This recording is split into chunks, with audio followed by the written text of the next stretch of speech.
Dimanche dernier, nous avions fait une petite excursion dans l'évangile de Jean, puisqu'il s'agissait du premier miracle de Jésus après son baptême. Et aujourd'hui, on revient dans Luc.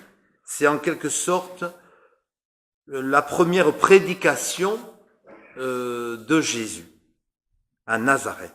Alors, c'est dans Luc 4, versets 14 à 30. Luc 4, 14 à 30.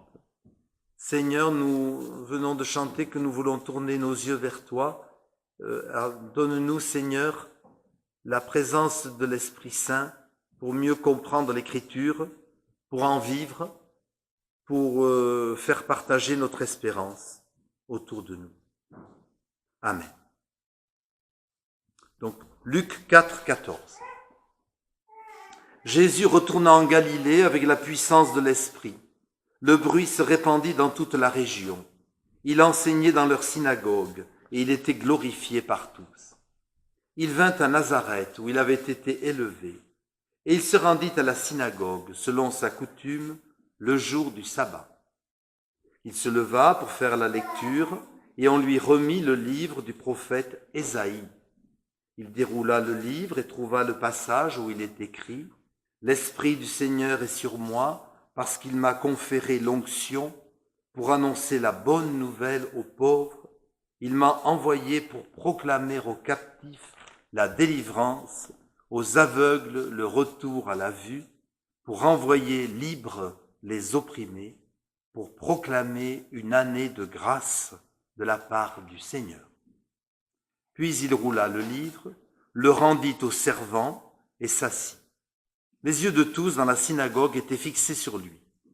Alors il se mit à leur dire, « Aujourd'hui, cette écriture que vous venez d'entendre est accomplie. » Tous lui rendaient témoignage, étonnés des paroles de grâce qui sortaient de sa bouche, et il disait, « N'est-ce pas le fils de Joseph ?» Il leur dit, « Certainement vous me citerez ce proverbe, « Médecin, guéris-toi toi-même. » Tout ce qui s'est produit à Capharnaüm, selon ce que nous avons appris, eh bien, fais-le ici, dans ton propre pays. Il leur dit encore, « Amen, je vous le dis, aucun prophète n'est bien accueilli dans son pays. En vérité, je vous le dis, il y avait beaucoup de veuves en Israël au temps d'Élie, le prophète. Lorsque le ciel fut fermé 3 ans et 6 mois, et qu'il y eut une grande famine sur tout le pays. Et cependant, Élie ne fut envoyé vers aucune veuve, mais vers une veuve étrangère de Sarepta, dans le pays de Sidon. Il y avait aussi beaucoup de lépreux en Israël, au temps du prophète Élisée. Et cependant, je vous dis, aucun ne fut purifié, sauf Naaman, le Syrien. Quand ils entendirent cela, tous dans la synagogue furent remplis de fureur. Ils se levèrent, le chassèrent hors de la ville et le menèrent jusqu'à un escarpement de la montagne sur laquelle leur ville avait été construite, afin de le précipiter en bas. Mais lui passa au milieu d'eux et s'en alla. Jusqu'ici, la parole de Dieu. Et voilà, frères et sœurs, la première, on ne sait pas exactement, prédication de Jésus qui commence bien et qui finit mal. J'espère que je ne me ferai pas lyncher à la sortie après ma prédication. En tout cas, c'est ce qui est arrivé à Jésus, que tout le monde admire. Les gens ont le regard fixé sur lui parce qu'il parle avec autorité et puis ça se finit très mal parce qu'il ose remettre un peu en question, pas un peu, beaucoup, le comportement de ses auditeurs de l'époque. Alors, j'aurais voulu qu'on commente le début de cette lecture que j'ai faite et puis l'appliquer, la concrétiser, la contextualiser, comme disait le pasteur Parmentier, essayer en tout cas de la contextualiser pour nous aujourd'hui. D'abord, il faut rappeler une chose très importante, c'est que Jésus est un juif pratiquant. Il va à la synagogue le samedi pour le culte et probablement pendant d'autres jours de la semaine. Les synagogues sont ouvertes, comme les églises, comme devraient l'être les temples d'ailleurs, et on peut aller prier plusieurs fois dans la semaine. Et le voilà aujourd'hui dans cette ville de Nazareth où il a été élevé, où il a passé certainement le plus long de sa vie. Bon, c'est un enfant du pays, de la paroisse, on va dire. Et il est chez lui dans cette synagogue, après tout. Il est chez lui comme ses amis. Puis ce n'est pas la première fois qu'il lit la Torah en public. Vous savez que tous les garçons, en tout cas, après la bar mitzvah, après la communion, on va dire, avaient le droit de lire la parole. C'était même recommandé le samedi, donc. Et ceux qui étaient plus avancés dans la foi, dans l'âge aussi, avaient le droit d'apporter un commentaire libre sur la parole. Et voilà, peut-être que ça pourrait nous donner des idées pour nos cultes, je n'en sais rien. Et donc, le voilà dans son rôle de juif pratiquant, tout à fait classique. Et ce jour-là, donc, le Hazan, c'est-à-dire le sacristain liturge, lui donne le rouleau de la Torah, qui est prévu ce jour-là, je pense, et il tombe, ce n'est pas un hasard, l'Esprit Saint est là, sur ce fameux passage d'Ésaïe, que tout à l'heure notre sœur, Madame Sutra, nous a lu, Ésaïe 61, qui annonce vraiment, frères et sœurs, des temps nouveaux. Et Jésus va donc lire ce passage. L'Esprit du Seigneur est sur moi pour annoncer aux captifs la délivrance, etc., etc. Or, Jésus va conclure ce passage avec cette phrase qui va faire réagir déjà, mais pas encore physiquement.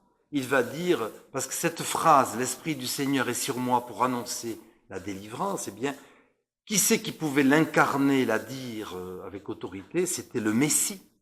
Seul le Messie pouvait dire, voilà, ça y est, nous y sommes. Or, Jésus dit, aujourd'hui, cette écriture que vous venez d'entendre est accomplie. Nous y sommes. Ce n'est plus une prophétie pour le futur, ce n'est plus un rêve, c'est une réalité. Alors certes, c'est une réalité qui s'est déjà annoncée dans le passé, il y a eu des accomplissements de cette prophétie, mais le dernier accomplissement que le peuple juif attendait, c'est à la venue du Messie qui allait lier la gerbe en quelque sorte et vraiment rendre les choses définitives. Et que dit-elle, cette prophétie? Elle annonce donc une délivrance du peuple, un mieux-être pour les pauvres, la liberté pour les prisonniers, notamment les prisonniers qu'on dit aujourd'hui politiques, une année de grâce pour tous. Et est-ce qu'on n'est pas en France, notamment en ce moment, dans une période où on se prend à rêver, et pas simplement à rêver, à agir, parce qu'on veut des temps meilleurs, on veut plus de justice, etc., etc. Et donc, vous voyez, ce rêve, ce désir est très ancien. Alors, dans le contexte juif de l'époque, il y a eu donc deux applications semble-t-il, de cette prophétie d'Ésaïe. La première, ce fut le retour de l'exil qu'Ésaïe justement prévoyait, d'autres prophètes. Un temps nouveau.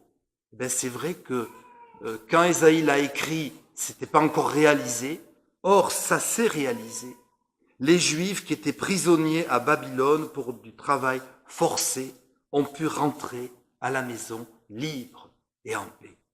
Donc la prophétie s'est accomplie. Mais d'autres ont vu dans ce texte d'Ésaïe, eh bien, l'actualisation de l'année jubilaire. Alors qu'est-ce que c'était? Eh bien, vous savez que tous les 50 ans, l'Ancien Testament prévoyait une année de grâce où, en quelque sorte, on remettait tout à plat. On libérait les prisonniers. Bon, j'imagine les prisonniers les moins dangereux, je ne sais pas. On libérait les prisonniers. On remettait les dettes à tous ceux qui avaient cumulé des dettes pendant leur existence. Eh bien, on effaçait tout.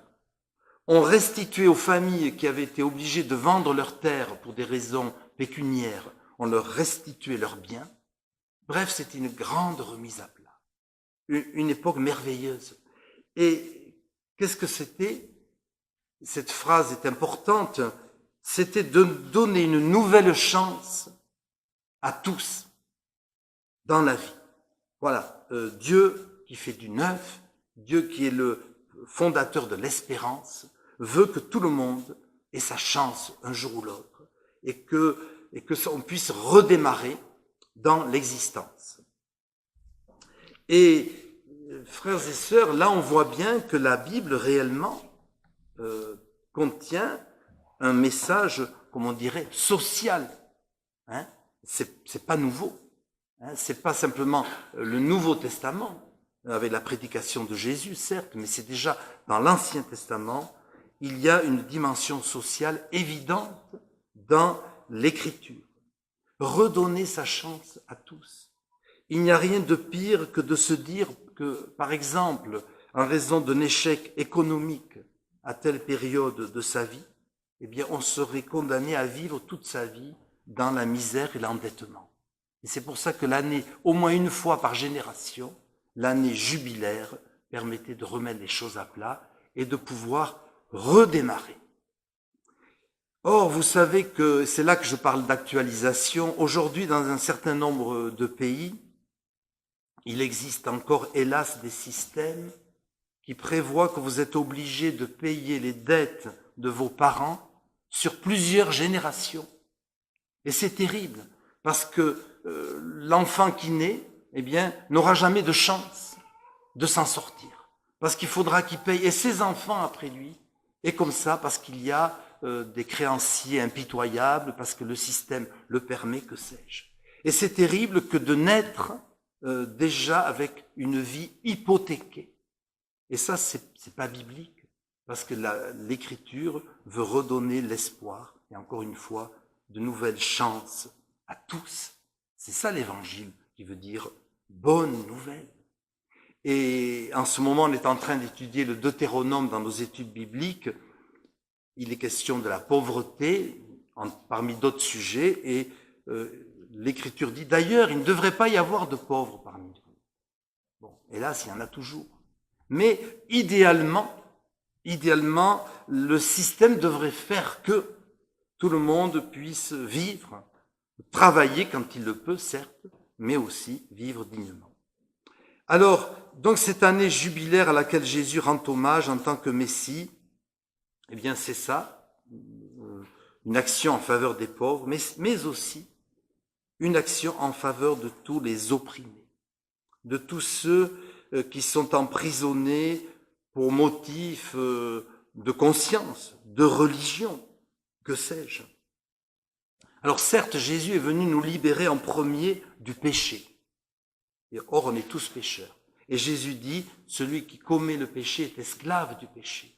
Donc c'est vrai que la première délivrance qu'on peut vivre, quelle que soit notre situation par ailleurs, eh bien c'est quand même cette libération du péché par Jésus.